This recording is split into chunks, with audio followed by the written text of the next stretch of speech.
The American Revolutionary War, also called the American Revolution, was initiated by 13 North American colonies of Great Britain against the kingdom over their opposition to its direct taxation and lack of colonial representation. The war broke out on April 19, 1775, when British troops confronted colonial rebels in Lexington, Massachusetts. It was initially a conflict between Britain and its colonies until France joined as America's ally, turning it into an international war. What triggered the American Revolution? Before the flare-up, there had been growing tensions and conflicts between the British Crown and its colonies. To raise revenue from colonies, the mother country took many measures. The Sugar Act of 1764 aimed at ending the smuggling trade in sugar and molasses from the French and Dutch West Indies. The Stamp Act in the following year, the first British parliamentary attempt to raise revenue through direct taxation of all colonial commercial and legal papers, newspapers, pamphlets, cards, almanacs, and dice. The Townshend Acts in 2 years after that, a series of 4 acts in an attempt to exert authority over the American colonies, and the Tea Act, introduced 6 years later to save the East India Company, a key part of the British economy. These acts provoked great anger among many colonists, who resented the taxes, insisting that only their colonial assemblies could impose taxes on the people. Consequently, a rally was held behind the slogan, "No taxation without representation." Tensions and skirmishes ran high through many events, namely the Boston Massacre, the burning of the Gaspee in Rhode Island, and especially the 1773 Boston Tea Party, which provoked a crackdown by the British Parliament, including closing Boston Harbor and passing some acts to restore order in Massachusetts. First Continental Congress and start of the war. In response to this, in September 1774, many colonial leaders, including George Washington of Virginia, John and Samuel Adams of Massachusetts, Patrick Henry of Virginia, and John Jay of New York, gathered in Philadelphia to discuss the colony's opposition to British rule, but the First Continental Congress's attempt to demand independence from Britain did not go so far. Tensions flared up on the night of April 18, 1775, when British troops marched to Concord, Massachusetts, to seize an arms cache. It is the shot heard round the world in the battles of Lexington and Concord on the next day that kicked off the American Revolutionary War. Declaration of Independence. In June 1775, the Continental Army, with General George Washington as its commander, was formed in the Second Continental Congress in Philadelphia. That same month, American troops were defeated by the British at the Battle of Bunker Hill in Massachusetts.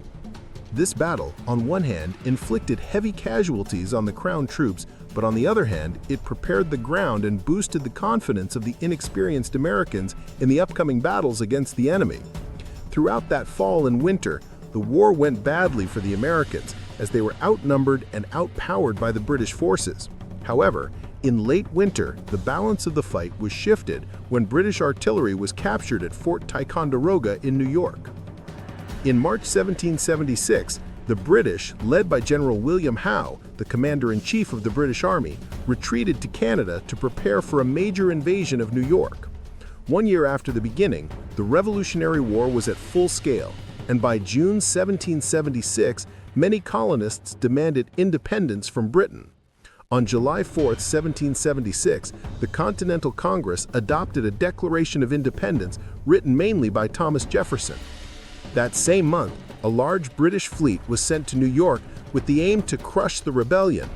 2 months later, routed by Howe's redcoats on Long Island, Washington's troops were forced to evacuate from New York City. However, the surprise attack in Trenton and the battle near Princeton, New Jersey after that marked another small victory for the colonials and revived the flagging hopes of the rebels. Battle of Saratoga, the turning point. Aiming at separating the most rebellious groups in New England from the other colonies, the British came up with a strategy involving 2 main prongs of attack. One, led by General Burgoyne, marching south from Canada, planned to meet the other, led by Howe, on the Hudson River. In July, in an attempt to retake Fort Ticonderoga, Burgoyne's troops suffered a devastating loss to the Americans, while Howe's troops moved southward from New York to confront Washington's army near the Chesapeake Bay. On September 11th, the Americans were defeated at Brandywine Creek, Pennsylvania, and 14 days after that, the British entered Philadelphia. In the North, the story was different. After being defeated by American forces in the first battle at Freeman's Farm, New York, and the second one at Bemis Heights, New York, General Burgoyne and his men were forced to surrender on October 17th. The American victory at Saratoga was considered the turning point of the war, as it involved France, which had been secretly aiding Americans since 1776, but was reluctant to declare itself openly as an ally. The American Revolution, first sparked as a civil conflict between Britain and its colonies, then became an international war. Stalemate in the North, battle in the South. After the American victory at Saratoga, New York, France and America signed treaties of alliance in February 1778, in which France provided America with troops and warships. During the winter at Valley Forge, Pennsylvania, Washington's forces received training and discipline from French officers. On June 28, 1778, when withdrawing from Philadelphia, Henry Clinton, who replaced Howe to take over the British forces, and his troops were attacked by Washington's army near Monmouth, New Jersey. This battle ended in a draw, letting Clinton's army get to New York safely. As the joint attack against the British in late July failed, France and America besieged Newport, Rhode Island. The war was locked in a stalemate phase in the North. In the South, Georgia and Charleston, South Carolina, were occupied by the British in early 1779 and May 1780. Under the command of Lord Charles Cornwallis, British forces launched an offensive that defeated the Americans at Camden in mid-August.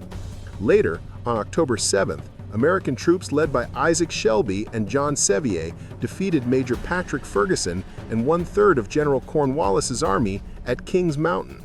In early 1781, General Daniel Morgan routed the British at Cowpens, South Carolina, marking America's victory on January 17th.